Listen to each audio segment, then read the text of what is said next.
RTV app వార్తల్ని క్షణాల్లో చదివే అవకాశం ఉంటుంది. ఒక న్యూస్ పేపర్, ఒక టెలివిజన్ ఛానల్ మీ చేతుల్లో ఎప్పుడూ ఉంటాయి. Welcome to RTV. నేను మీ గయాజ్ని. రాష్ట్ర వైఎస్ఆర్సీపీ యోజన విభాగ అధికార ప్రతినిధి సమీర్ ఖాన్ ప్రస్తుతం మనతో ఉన్నారు. ఆయనతో మాట్లాడదాం. నమస్తే సమీర్ ఖాన్. నమస్తే. ఎలా ఉన్నారు? ఏంటి? బాగున్నాయండి. అంటే రేపు 3వ తేదీన డిప్యూటీ మేయర్ ఎన్నికలు జరుగుతున్నాయి. గతంలో చూసుకుంటే 54 డివిజన్లలో వైఎస్ఆర్సీపీ గెలుచుకునింది.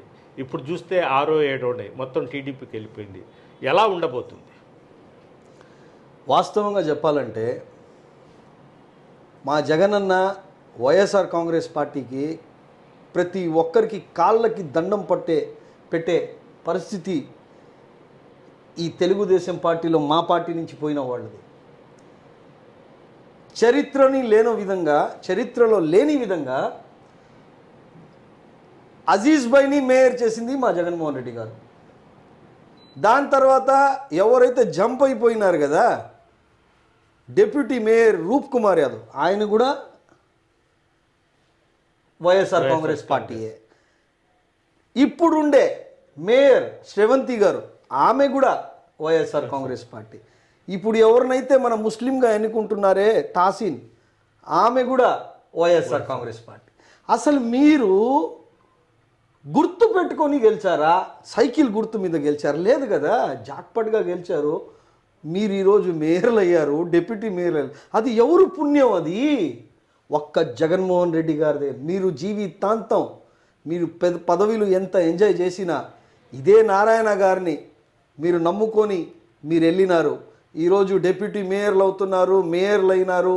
మీరు మళ్ళా ఇంకో పదవిలు వైఎస్ఆర్ కాంగ్రెస్ పార్టీ నుంచి వెళ్ళే వాళ్ళకి నేను చెప్తా ఉన్నా, ఎవరైతే పోయినారో అందరికి చెప్తున్నా, రేపు నడి బొడ్డులో మిమ్మల్ని ముంచేస్తాడు ఈ నారాయణ గారు. గుర్తుపెట్టుకోండి. ఈరోజు వాస్తవంగా మీరు జగన్మోహన్ రెడ్డి గారికి కాళ్ళకి దండం పెట్టి ప్రార్థనలు చేసి మీరు ఏదైనా మీ సజావుగా పొలిటికల్గా మీరు ముందుకు పోవాలంటే జగన్మోహన్ రెడ్డి గారి కాళ్ళకి దండం పెట్టాలి మీరు. లేకపోతే మీరెప్పుడు గెలుస్తారు? తెలుగుదేశం పార్టీ కార్పొరేషన్లో హిస్టరీలో లేదు, మేయర్గా హిస్టరీలో లేదు. అజీజ్ భాయ్ కూడా హిస్టరీలో లేదు. ఆయనకి అప్పట్లో 54 సంవత్సరాలు, ఇప్పుడు దాదాపు 60-70 సంవత్సరాలు అవుతుంది. అప్పట్లో జగన్మోహన్ రెడ్డి గారు ఆయనకి మేయర్ పదవి ఇచ్చి, ఇప్పుడు ఎట్లా మొత్తం టీడీపీకి వెళ్ళిపోయారు అధికార పార్టీ కాబట్టి, మీకు 5, 6 ఉన్నాయి అనుకుంటా. ఎందుకు మళ్ళీ మీరు కసరత్తులు? వాళ్ళ ప్రభుత్వం ఫెయిల్యూర్ అండి. ఇంత తొందరగా ఇంత ఫెయిల్యూర్ అవుతుందని మనకు తెలియదు కదా.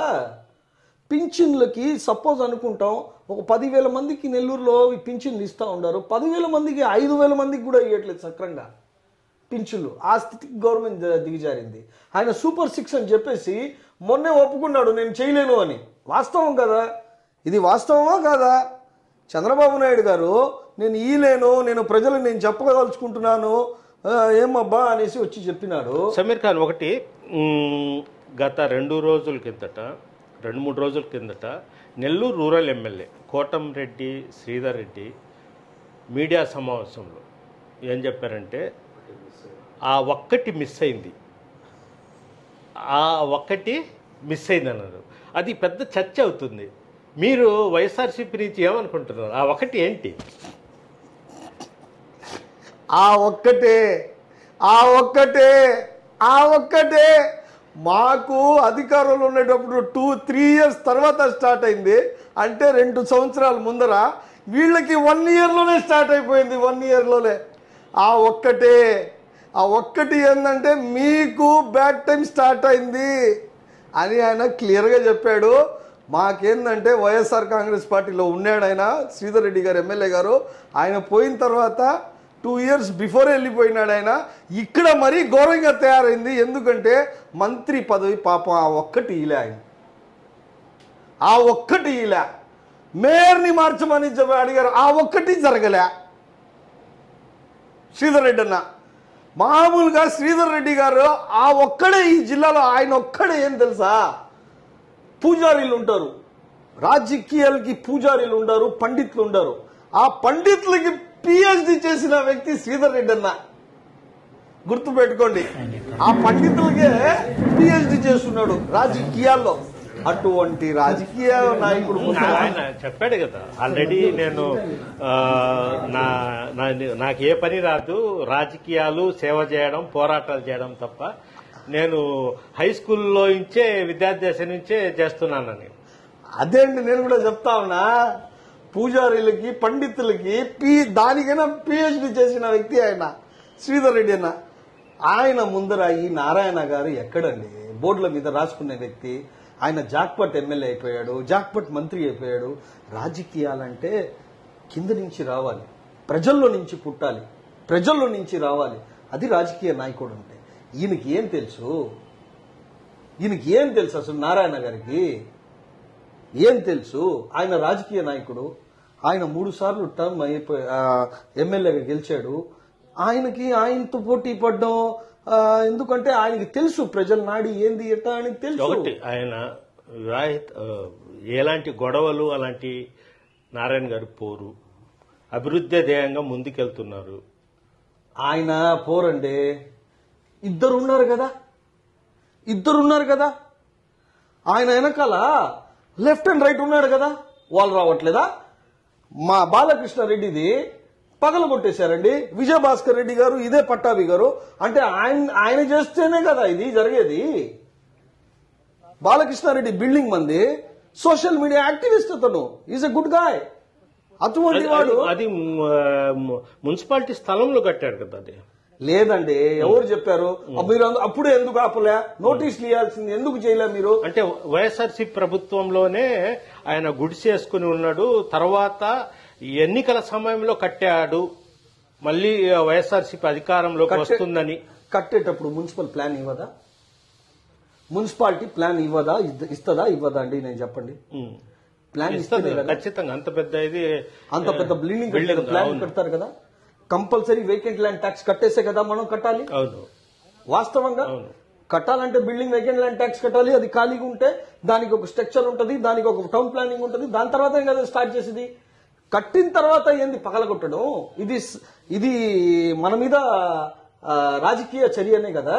సోషల్ మీడియా యాక్టివిస్ట్ మా బాలకృష్ణ, అతని మీదకి ఏంది చేయడం మంచి పద్ధతి కాదు కదా. అది కక్ష సాధింపు చర్య 100% కక్ష సాధింపు చర్య. ఇది 100% కక్ష సాధింపు చర్య. ఇది దీంట్లో ప్రధానంగా పాత్ర పోషించింది నారాయణ గారే. నారాయణ గారు పైన ఒకటి లోపల ఒకటి మనిషి. 100% నారాయణ గారికి సంబంధించి పట్టాభిరెడ్డి, విజయభాస్కర్ రెడ్డి గారే.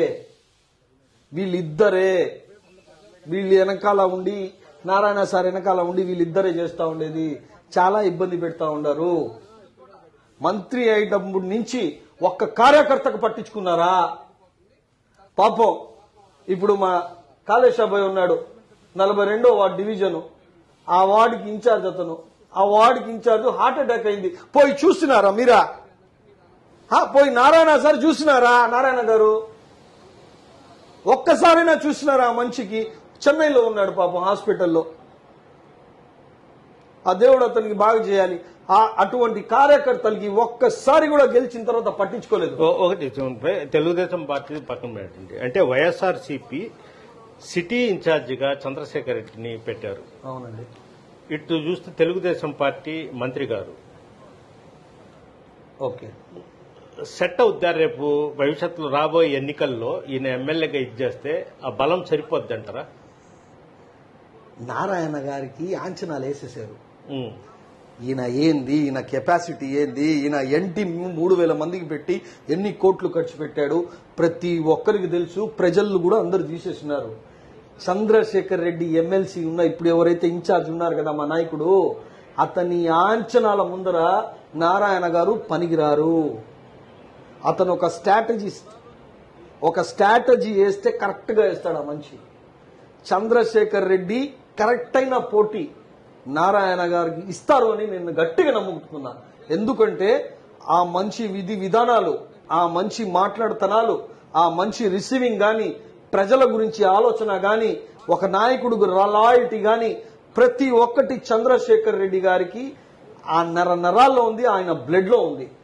అది నేను చూశాను కాబట్టి, అతనితో పాటు మేము నడుస్తున్నాం కాబట్టి 100% నారాయణ గారికి గట్టిగా ఎదుర్కొనే కెపాసిటీ ఒక చంద్రశేఖర్ రెడ్డి గారికి ఉంది. ఇప్పుడు ఇంతకుముందు మంత్రిగా పనిచేశారు అనిల్ గారు. ఆయన మాటల తూటాలు పేలుస్తాడు, అన్ని విధాలుగా జనం ఉంది, జన బలం ఉంది. మొత్తం ఎందుకు ఆయన కనుమరుగైపోయారు? వ్యాపారాలు ఉన్నాయి సార్. ఇప్పుడు నేను కూడా 24 hours వ్యాపారాలు చేసుకోబడలే, రాజకీయాలు చేసుకుంటే మా బిడ్డలు పోషించబడలే. ఆయన వ్యాపారాలు, అతను డాక్టర్గా ఉండారు, రాజకీయాల్లోకి వచ్చారు, ఒక బీసీ కోటాలో ఎదిగారు, జిల్లాలో మంత్రి. వాస్తవం చెప్పండి, ఇంకో మాట చెప్పండి.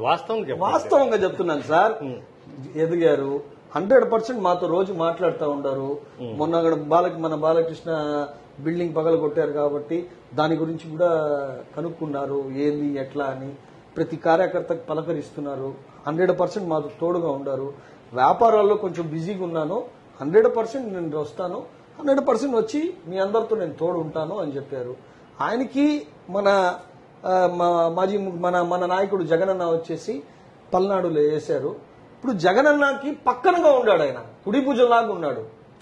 ఆయన స్టేట్ లెవెల్ చూస్తున్నాడు. ఒక బీసీ వ్యక్తి కాబట్టి, ఒక బీసీ నాయకుడు స్టేట్ లెవెల్ కాబట్టి మంత్రిగా చేశారు.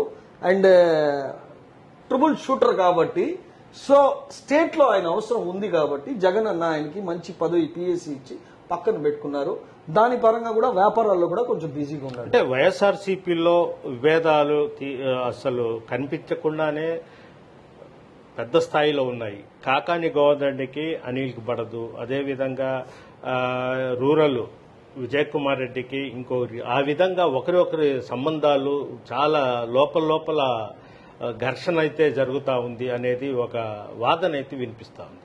అట్ట మనకు అనిపించట్లేదండి. ఎందుకంటే కాకాని గోవర్ధన్ రెడ్డి అనే వ్యక్తి, కాకాని గోవర్ధన్ అన్న ప్రతిపక్షాల్లో మనం ప్రతిపక్షాల్లో ఉండేటప్పుడు ఒక జిల్లా అధ్యక్షుడిగా పనిచేశారు. ఆయన వెల్ గుడ్ ఎక్స్పీరియన్స్ ఆయనకు ఉంది. ఆయన అప్పుడే మేకపాటి కుటుంబానికి, అప్పట్లో మన నల్లపరెడ్డి కుటుంబానికితో, దాని తర్వాత రామిరెడ్డి ప్రతాప్ కుమార్ రెడ్డి గారితో, ఇటువంటి పెద్ద పెద్ద కుటుంబాలు ఉండేటప్పుడే, అప్పుడు మనం వైఎస్ఆర్ కాంగ్రెస్ పార్టీ జగనన్న పాదయాత్ర చేసేటప్పటికి, ఓదార్పు యాత్ర చేసేటప్పటికి చాలా బాగా ఆయన అధ్యక్షుడిగా ఉన్నాడు. ఇంత పెద్ద కుటుంబాలకి ఆయన మానిటరింగ్ చేశాడు, పెట్టాడు, జిల్లా అధ్యక్షుల్లో సక్సెస్ అయ్యాడు. అప్పట్లో మనం 10 నియోజకవర్గాలకి ఎమ్మెల్యేస్గా ఉన్నాం. 10 నియోజకవర్గానికి నెల్లూరుకి 10కి 10 కొట్టాం కాకాని గోవర్ధన్ అన్న ఉండేటప్పుడు. దాని తర్వాత ఆయనకి మంచి ఎక్స్పీరియన్స్ ఉంది. ప్రతిపక్షంలో ఏ విధంగా పోరాడాలి, ఏ విధంగా సమన్వయంగా చేయాలి, సమన్వయం పాటించాలి నాయకులకి, అందరికీ. ఏదైనా ఉంటే చిన్న విధంగా కుటుంబంలో ఉంటుందంటే అవుతా ఉంటాయి, కానీ దాని ప్రకారంగా దీనికి రాజకీయం చేయడం కరెక్ట్ కాదు. ఒకటి సమీర్ ఖాన్ గారు, ఇప్పుడు కూటమి ప్రభుత్వంలో రాష్ట్రం సుభిక్షంగా ఉంది, అభివృద్ధి చెందుతుంది.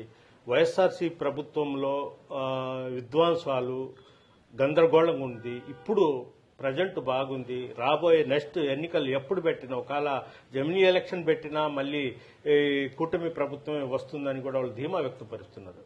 అంత సీన్ లేదండి. ఏ విధంగా వస్తుందండి? జగన్మోహన్ రెడ్డి గారు చెప్తానే ఉన్నారు ఏమని, 100% ఏంది, ఈ పథకాలు చేయడానికి కుదరదు. ఏదైతే చంద్రబాబు నాయుడు గారు కూటమి ప్రభుత్వం హామీ ఇచ్చిందో ఆ పథకాలు చేయడానికి కుదరదు అని మీరు మోసపోబాకండి అని ప్రతి స్టేజ్ మీద జగనన్న చెప్పుకుంటానే వస్తా ఉన్నారు. మొన్న అది వాస్తవం జరిగింది. నేను ఇవ్వలేను పథకాలు, సూపర్ 6 చేయలేను, నేను ఇస్తాను అని డూప్లికేట్ మాటలు మాట్లాడిన చంద్రబాబు నాయుడు గారు. ఈ చంద్రబాబు నాయుడు గారిని ఏ విధంగా నమ్మేసి మీకు ఓట్లేస్తారు చెప్పండి? ఏ విధంగా నమ్మేస్తారు? అదేంటంటే మా హయాంలో గొడవలు జరిగినాయి, గొడవలు సృష్టించినాయి, చంద్రబాబు నాయుడు, ఇందాక చెప్పాను కదా, శ్రీధర్ రెడ్డి గారు రాజకీయ పండితులకి పిహెచ్డి చేస్తున్నాడు అన్నారు కదా. పిహెచ్డి కైనా ఎక్కువగా చంద్రబాబు నాయుడు గారి అతి వినయం, తెలివి లేని వ్యక్తి ఆయన. ఏం వస్తో అతను క్రాక్ పనులు, చీటింగ్ పనులు అవన్నీ మా ప్రభుత్వంలో ఉండేటప్పుడు కావాలని దాడి చేపించి దానికి క్రియేట్ చేసిన వ్యక్తి చంద్రబాబు నాయుడు గారు. ఇదే ప్రభుత్వంలో ఇప్పుడు జరుగుతుంది. మా మీద దానికైనా రెట్టింపు గొంతు కోసేశారండి, కాళ్ళు కోసేశారండి. ఇదా ఆయన అడ్మినిస్ట్రేషన్ చేసేది? ఇదా ఆయన చేసేది అడ్మినిస్ట్రేషన్? ఆయన అడ్మినిస్ట్రేషన్లో టాప్ అంటూ ఉంటారు కదా, ఏ విధంగా కొట్టారండి? మా దాంట్లో ఎవరిని కొట్టలేదే, చంపలేదే, మా ప్రభుత్వాల్లో చంపలేదే. వాళ్ళు లిమిట్ క్రాస్ చేస్తా ఉంటే వాళ్ళ మీద పిటి కేసులు పెట్టాం తప్ప, అంటే వాళ్ళు సరిదిద్దుకోవాలి, వాళ్ళ లైఫ్లో వాళ్ళు కరెక్ట్గా ఉండాలని తెప్పాం పెట్టా. దానికి హరాస్మెంట్ అనరు. దట్ ఈజ్ వాళ్ళని తీసుకొని వచ్చి కరెక్ట్గా వీళ్ళని బుద్ధి రావాలని చెప్తారు. ఆ బుద్ధి వల్లనే వీళ్ళు కరెక్ట్ జరగాలి. కానీ మనం కేసులు పెట్టాం, కానీ ఇటువంటి దారుణాలు ఏందండి? మీరు చూడలేదా? ఎట్టా గుంటూరులో చంపేశారు, కడపలో కొట్టేశారు, కార్ల మీద కొట్టారు, నాయకుల మీద పోతున్నారు, కేసులు పెడుతున్నారు. ఏంది ఇది? అసలు ఏంది ఇది?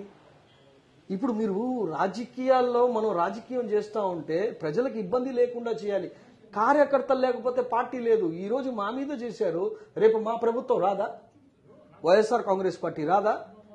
మాకు నీతి నిబంధనలు ఉంటాయి కదా, ఆ నిబంధనలు మా నాయకుడు చెప్పే వరకు మనం అట్లాగే ఉంటాం. మా నాయకుడు సహనం కానిపోతే, మా సహనం కానీ, ఓర్పు సహనం కానిపోతే మీ పరిస్థితి ఏంటి? అది మంచి పద్ధతి కాదు. ఎందుకంటే వైఎస్ఆర్ కాంగ్రెస్ పార్టీ యంగ్స్టర్స్ ఉండే పార్టీ. మా పార్టీలో ఉండే విధి విధానాలు మా నాయకుడిని చూసి మేము నడుస్తున్నాం. మా నాయకుడు ఒకటే, నీతి, నిజాయితీ, లాయల్టీ, ఈ మూడు పెట్టుకుని నడుస్తున్నాడు. దాని వెనకాల మేము కూడా అదే ప్రకారంగా నడుస్తున్నాం. ఓకే, థ్యాంక్ యూ సమీర్ భాయ్. ఇది పరిస్థితి. రాష్ట్రంలో కావచ్చు, నెల్లూరు జిల్లాలో కావచ్చు, మొత్తం మీద తెలుగుదేశం ప్రభుత్వం విధ్వంసాల పరిపాలన సాగిస్తుంది. త్వరలోనే ఎన్నికలు వస్తాయి. ఎమ్మెల్యే ఎన్నికలు వచ్చినా గెలిచేది వైఎస్ఆర్సీపీ. మళ్ళీ వైఎస్ఆర్సీపీ జెండా రేపరేపలాడుతుందని కూడా సమీర్ ఖాన్ చెప్తున్నారు. వీడియో తెలిపితే గయాజా టీవీ నెల్లూరు నుంచి. మరిన్ని వీడియోస్ కోసం ఛానల్ ని సబ్స్క్రైబ్ చేయండి. లేటెస్ట్ అప్డేట్స్ కోసం వాట్సాప్ ఛానల్ ని ఫాలో చేయండి. అండ్ లింక్ డిస్క్రిప్షన్ లో ఉంది.